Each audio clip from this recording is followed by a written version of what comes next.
Everyone has one or two secrets they'd rather keep hidden. I'm no exception. Back in the day, I was quite a wild child, although now I've become a demure and unassuming woman.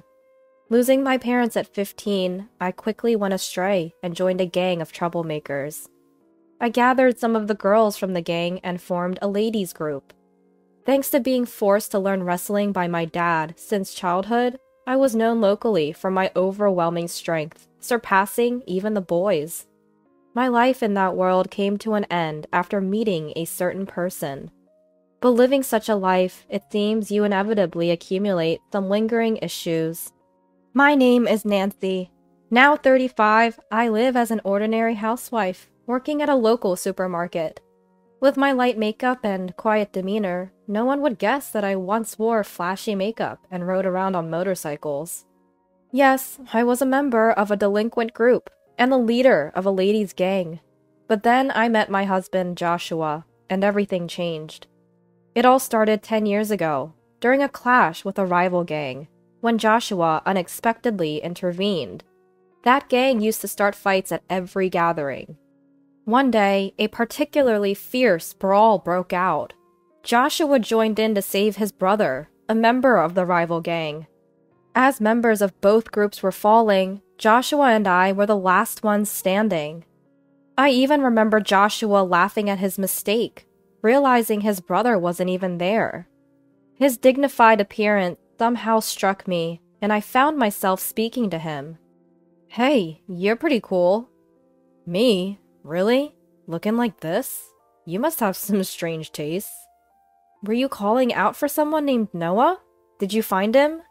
"No. It turns out my brother wasn't here."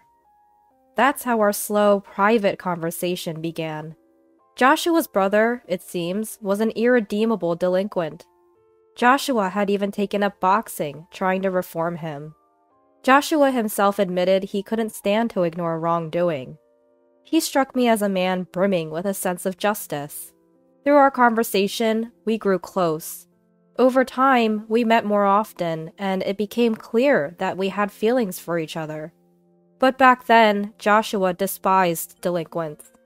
Despite our mutual attraction, my involvement in the delinquent world prevented our relationship from progressing. Finally, Joshua said that if I left the gang for good, he'd want to be with me. Tired of the senseless fights, I took the opportunity to leave the group. We started dating and got married 5 years later. The group I was part of got disbanded by a rival faction 2 years after I left. After marrying Joshua, I completely transformed into a calm and graceful woman. But recently, our peaceful life was threatened by a certain neighbor, Joshua's sister, Sonia, and her husband. One day, as I was about to see Joshua off to work, the doorbell rang. Who could that be? "I'll check." The next moment, Joshua looked surprised. "Sonia?" He mentioned his sister, whom I knew. I had met her once at a family dinner. "Hey Joshua, we've moved next door, starting today. Please take care of us." "Hello, I'm Tony, Sonia's husband. Well, looking forward to your cooperation." "You are?" The two of them started off with a disrespectful attitude. But since one was Joshua's sister, I couldn't be too confrontational. We get along well with the in-laws, so I didn't want to cause unnecessary trouble. And it turns out Tony was the person who lured Joshua's brother, Noah, into the delinquent world. They both went to the same high school and were a year junior to Joshua. Joshua turned 34 this year, so they must be 33. Sonia, 3 years younger than Joshua, should be 31. "Joshua, too bad about your brother, huh?" "Tony, I don't care about Noah anymore." "Even you?" Joshua was visibly angry. His brother had passed away due to a fight. Joshua's brother and sister apparently never got along well. Sonia felt neglected in favor of her brother and developed a rivalry, which eventually extended to Joshua as well. Joshua once mentioned how difficult it was to deal with his sister, preferring to dote only on his brother. And like me, Sonia was also a former member of a delinquent group. Unlike her voluntary involvement, Noah was forcibly recruited by Tony. Seeing his siblings' transformation, Joshua probably grew even stronger in his sense of justice. As the three glared at each other, I spoke up from behind Joshua. "Joshua, you need to leave for work soon." "Ah, right." "Running away, Joshua? Remember, I haven't forgotten that you laid hands on me." "That was because you attacked Noah." "All right, both of you, enough. We're done here." With Sonia's words, Joshua left for work, still unresolved. And at the same time, the bell tolling the start of Sonia and her husband's harassment began. An hour after Joshua left for work, the doorbell rang. But when I checked, no one was there. An hour later, there was a loud noise at the entrance, as if something was violently placed there. When I looked, there was a heap of cardboard boxes dumped in front of the door. What's this about? No one was around, so I decided to ignore it and went back inside. Then I heard a small popping sound from the balcony. I hurried over and found 3 broken eggs scattered. We live in an apartment, on the corner, next to the room Sonia just moved into. This means the harassment likely came from Sonia's room, as there are no neighbors on one side and it's too high for someone from below. Angry, I confronted my next-door neighbors. "Hey, is that you? What do you want showing up like this?" Sonia greeted me with an irritable demeanor. "Is this your idea of a prank? Throwing eggs on our balcony?" It had to be Sonia or her husband. The angle only made sense from Sonia's balcony. But Sonia glared at me, replying, "What? Don't be absurd, lady." "Lady? You got proof we did it? Make false accusations and I'll call the cops." Despite being a former gang member, her reliance on the police in such a situation seemed second-rate to me. "I have no proof, but the way the eggs are scattered, they could only come from your balcony." I tried to remain calm, but Sonia kept glaring and arguing back. "Proof? That's weak. Hey, Tony, the lady next door is complaining." Hearing this, Tony joined in. Hey, just because you're Joshua's wife doesn't mean you'll get any special treatment." If Sonia was second-rate, Tony's words were no better. He might think he's intimidating, but to me, it's not frightening at all. I could feel my old self stirring, but I didn't want to revert to my past. So I played the role of a meek, unassuming woman and said quietly, "Please, don't raise your voice." Inwardly, I wanted to deliver a roundhouse kick right then and there, to snap that foolish neck. But having reformed after meeting Joshua, I didn't want to throw away all my efforts for something like this. Seeing my reaction, they both burst into laughter in front of me. "Aha! So, you're Joshua's wife? I thought you'd be something special, but you're just a dull woman. Weak." Tony was giving you too much credit. At the family dinner, you seemed like a real introvert. A kick alone won't suffice. I might need to dislocate a joint or two. Trying to control my rising anger, I was told, "Go on, leave." And the door was closed on me. I stood there, staring at the closed door. I pondered telling Joshua, but knew that even if he spoke to Sonia, they'd just feign ignorance. It would only result in more harassment and frustration for me. So I decided against it. The next day, and the day following, the harassment from Sonia and her husband continued. It always began after Joshua left for work. "Who dumped this garbage at our doorstep? It must be those two." As I was about to leave for work at the supermarket, the door got stuck halfway, blocked by a bag of garbage. I reluctantly took it to the disposal area and then headed to work.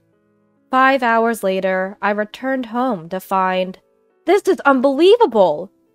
There was a cardboard box in front of the door, arranged like a table. On either side of the box, lit candles were placed, and in the center, a vase with flowers was set. On the door above, a photo of me, taken who knows when, was stuck. They were mocking me, as if I was deceased. Furious, I was about to kick the cardboard away, when Joshua called from behind. "Nancy?" Startled, I turned around to find Joshua, who had come home from work. "You're an hour early." "I got off work early today. What's all this?" Joshua was also surprised at the sight in front of the door. We quickly cleaned up the cardboard and candles from the shared hallway and went inside. There, I told Joshua everything that had happened. "So, it's likely Sonia and her husband? But we don't have any proof, so even if we confront them, they'll just deny it." After a moment of thought, Joshua had an idea. "Let's buy cameras. One for the balcony and one for the entrance, especially hidden well at the entrance." I agreed with Joshua's suggestion. There was a limit to how much more we could endure. We immediately purchased cameras online. We had the cameras delivered to Joshua's workplace to avoid suspicion. For now, we'll just have to endure until the cameras arrive. Then we can retaliate with evidence. Understood. So, I bore the harassment from Sonia's house for the next couple of days. For most people, endurance means being unable to fight back due to lack of strength or fear. But for me, it was different. I was holding back the urge to retaliate. In a world where using force was permissible, I would have already pulverized those two. Having the ability but not being able to use it was incredibly frustrating. 3 days later, Joshua came home with the cameras. "Any trouble since?" "The usual. Today, they even threw a fish head onto the balcony." "Let's set up the cameras right away. Put one behind the air conditioning unit on the balcony, aiming at Sonia's balcony. We'll hide another near the fire extinguisher, by the entrance." The day after installing the cameras, Sonia's antics started again as Joshua left for work. I monitored everything through a recording app. Sure enough, the two of them started their antics. I silently observed and left for work when it was time. 2 hours into my shift at the supermarket, Sonia lined up at my register. Well, well, if it isn't my sister-in-law. I silently scanned the items. It was clear from Sonia's tone she knew it was me, her demeanor dripping with condescension. "Aren't you a bit cold for a cashier? Shouldn't you be more hospitable? Come on, give me a discount on this." Other customers were lined up behind Sonia, watching our interaction with concerned expressions. "Hey, I'm not a scarecrow, you know." A middle-aged man in line spoke up to Sonia. "Hey, can't you see she's uncomfortable?" Sonia whirled around, glaring fiercely. "Shut up! It's none of your business." The man seemed completely deflated by Sonia, who suddenly yelled at him. The man shrank back and left the line. I then addressed Sonia for the first time. "Ma'am, if you continue to behave inappropriately, I'll have to call security." I spoke in a calm but icy tone. Perhaps mindful of the others watching, Sonia retorted, "Geez, it's just a joke. Ugh, so disappointing," and left the store, abandoning her items halfway through the transaction. The other customers stared in astonishment. My anger was just about to boil over. When I returned home after work, there was a notice on the door. The note on the door read, "Useless cashier." That's it. I can't take it anymore. I ripped off the note in frustration and waited anxiously for Joshua to return. After Joshua got home, we reviewed the footage from the cameras. It clearly recorded Sonia and her husband's misdeeds. Now we can fight back. "Alright, let's go now." Anger filled Joshua's eyes. When we rang Sonia's doorbell, Tony answered. "You two again? What do you want this time?" Sonia appeared behind him. "What do you want, Joshua?" The two of them asked lazily. We finally began our counterattack. "You two!" As I started to speak, Joshua stopped me and stepped forward. Nancy, let me handle this. Sonia and you, Tony. If you harass us any further, it won't end well for you. Joshua's voice was low and menacing. Tony retorted, What? You want to fight? Do you even have proof we did anything? Making baseless accusations like before. Before Tony could finish, Joshua started playing the video saved in the recording app. What? This is our video, capturing your wrongdoings. We had to install cameras because your harassment was too much. This silenced the usually talkative pair. Tony? Sonia, showing a hint of panic, turned to Tony. Tony, frowning deeply, glared back at us. Damn it! You got us this time. The trouble started from your end, remember? I said with a serious face. Tony retorted, So we settle this with force, huh? Wait there, Joshua. I'm calling someone. Call whoever you want. We'll be ready. Joshua stood firm, undeterred. As the situation escalated, Tony desperately pleaded into the phone. William, I need backup, now. His tone was completely different from the bravado he showed us, repeatedly begging for help. After hanging up, he turned back to us. Get ready, William, the most notorious guy around here, is on his way. He smirked at us, convinced of his imminent victory, but relying on someone else's strength showed his true cowardice. Why don't you confront us directly? Keep talking. I know your strength well. I called a special guest this time to ensure you both feel real terror. What a pitiful sight it was. No matter how much they threatened, neither Joshua nor I felt any fear. You must be too scared to even speak. The quiet and meek Nancy, right? Sonia taunted me with a condescending tone. 5 minutes later, the much-bragged-about William arrived.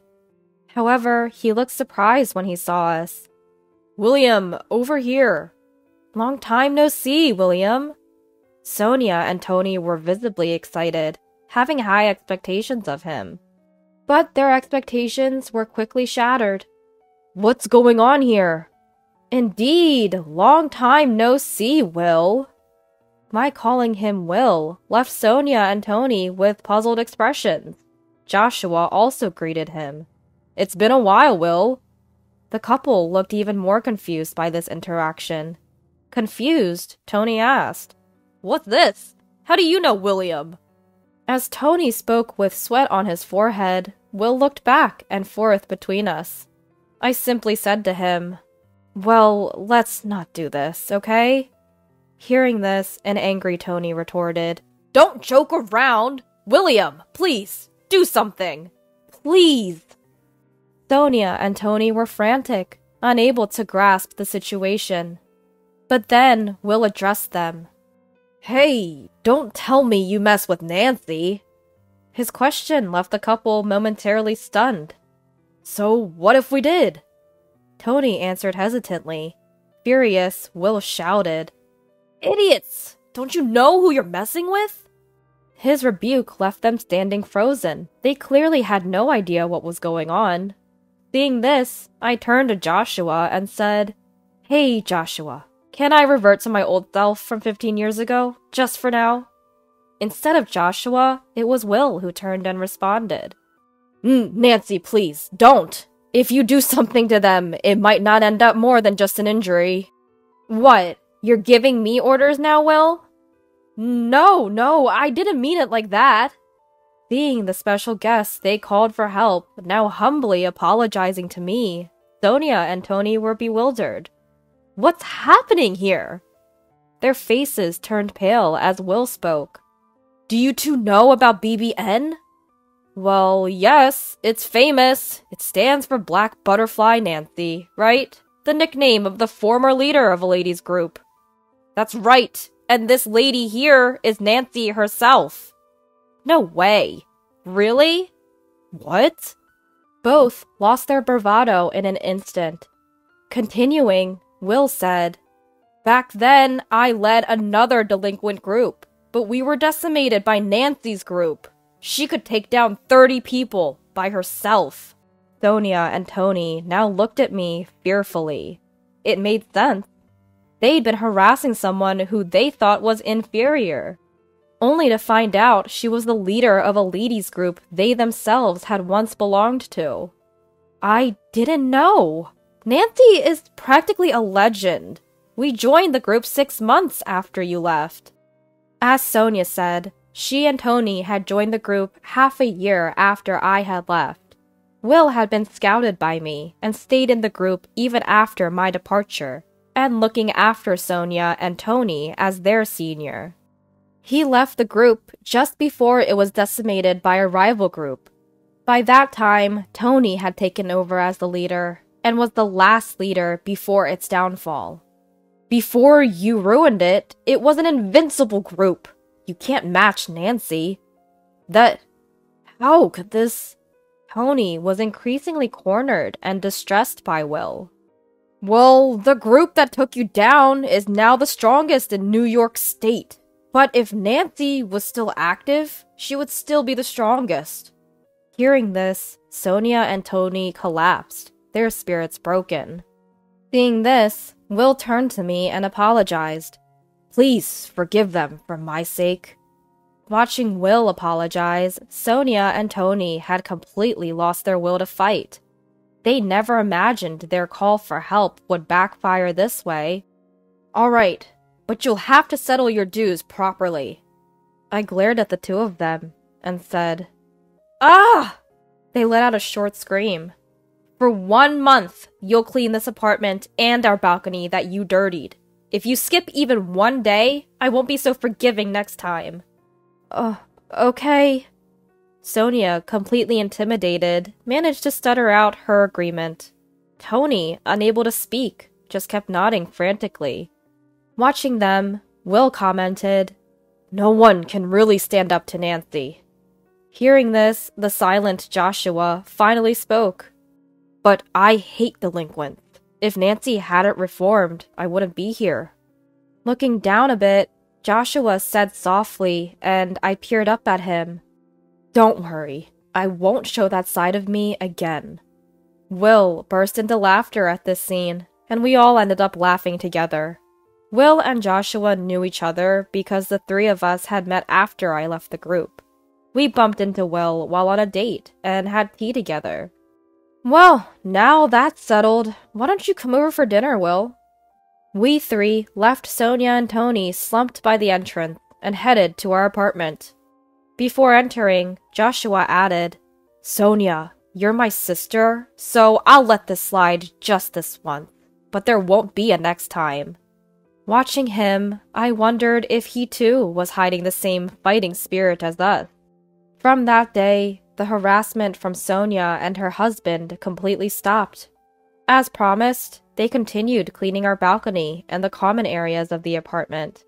Though just delinquents doing chores, other residents sometimes looked at them curiously, but that soon stopped. After a month, Sonia and her husband left the apartment without a word. Even Joshua, their blood relative, didn't know where they went. They probably left, feeling awkward about staying in the same place. We had no reason to get involved further, and thought they finally made a wise decision. Finally, we had our peaceful life back. Though neighborhood troubles are common, I never thought I'd be directly involved. At least it was resolved amicably. I have a past I'd rather keep hidden. Joshua has kept it secret all this time. I'm not ashamed of all my past, but I have reflected on my mistakes. I just want to cherish my life with Joshua now. And I hope to live without ever showing my true nature to anyone again. That's all I'm thinking about now.